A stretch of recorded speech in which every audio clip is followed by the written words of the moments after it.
Hey, what's going on, everybody? It's Joshua with A Ways Away. I was looking into, obviously adding the intro to all of my podcasts, if you will, and I thought, no, not doing it. Doing it a different way. There was a channel that I used to love. Oh God, over 10 years ago, over 15 years ago, actually. It still exists, but it's on, it's on internet radio only, and that sucks because it was such a great. It was such a great thing. So from this point on, what I plan to do, and I hope that you enjoy it as well. If you don't, well, then fast forward, okay? But it was called Cinemagic, and they would talk about a specific movie.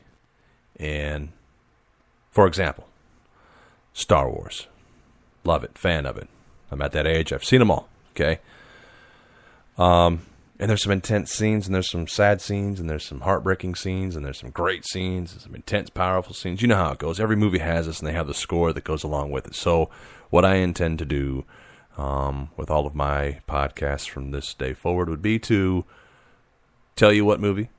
Maybe I won't tell you. Depends. Today I will. I'll tell you this is Star Wars, and it's one of the most intense scenes that I ever saw in a movie. And I want you to just listen to it for a minute or two. I hope that you do enjoy it, but I remember being in the theater and seeing this for the first time, and just the way that Williams captured the emotion and the sound of the orchestra as it plays. So I want to play a little bit of just the scene, because I want you to imagine, I want you to see it in your mind like I do. Whenever I would listen to Cinemagic, I would hear the characters speaking, and then I would, hear something from the movie, and I would see in my mind as I was listening to the music what was going on. And so that's how I intend to start my podcast from this day forward, would be to do something along these lines. I hope that you enjoy. Listen to it, please, if you will. I'll see you in about 1.5 to 2 minutes. Today is the end of the Republic. The end of a regime that acquiesces to disorder.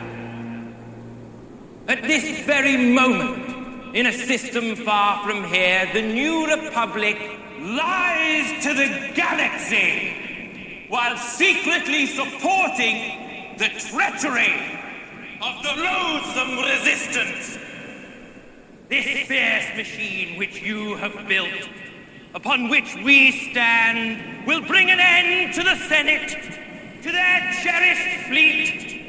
All remaining systems will bow to the First Order, and will remember this as the last day of the Republic! Transfer to manual control. Configure! Fire!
Obviously a great image if you are a fan. So that's how pretty much all of my podcasts are going to start from now on. It's going to be something different every time. There's just too many damn good movies out there to be able to not remember. Secretariat, the scores from that movie. Forrest Gump, Yeah, there's just so many to name off, but I'm a Star Wars fan. That's how I wanted to start it, because Starkiller Base, I just remember seeing that for the first time when I was at the theater. Of course it was opening day, because I am that nerd. I am that dork. I love it. I will admit it. I don't mind admitting it. Love it. But that scene, every time I see it, not anymore, but every time I see it, the emotion of it, the impact of it, what a great job, they did on that part. And I'm a fan. Some people, they screwed that movie up and they didn't follow this, they didn't follow that, or whatever. I love it.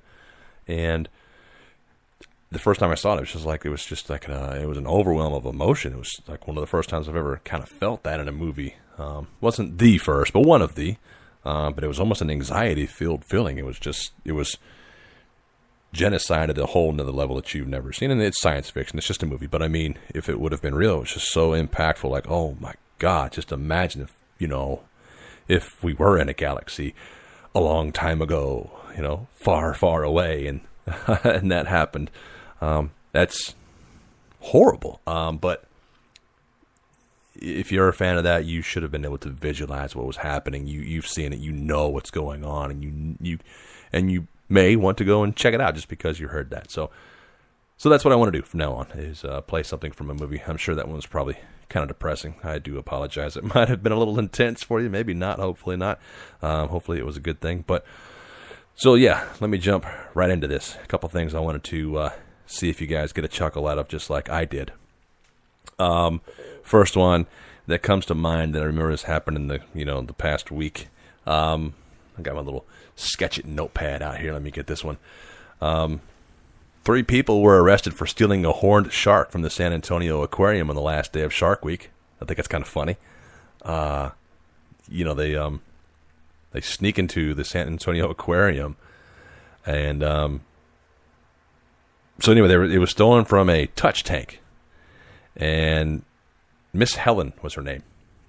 So these people had this plan to be able to, steal the shark in a bucket in a stroller, trying to pass it off as a baby charged with felony theft. And Miss Helen is home and safe, luckily. But yeah, they were trying to sneak in there and steal a little shark, weren't they? Dun, dun, dun, dun, dun.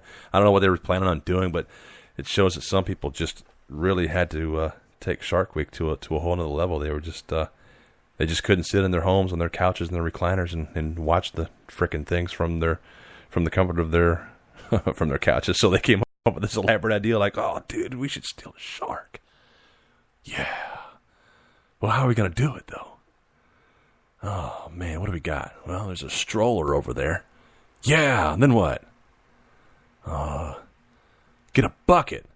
Yeah, a bucket. Yeah, a bucket. And then we'll get a blanket. Yeah, and then we'll go to the touch tank and we'll steal a shark.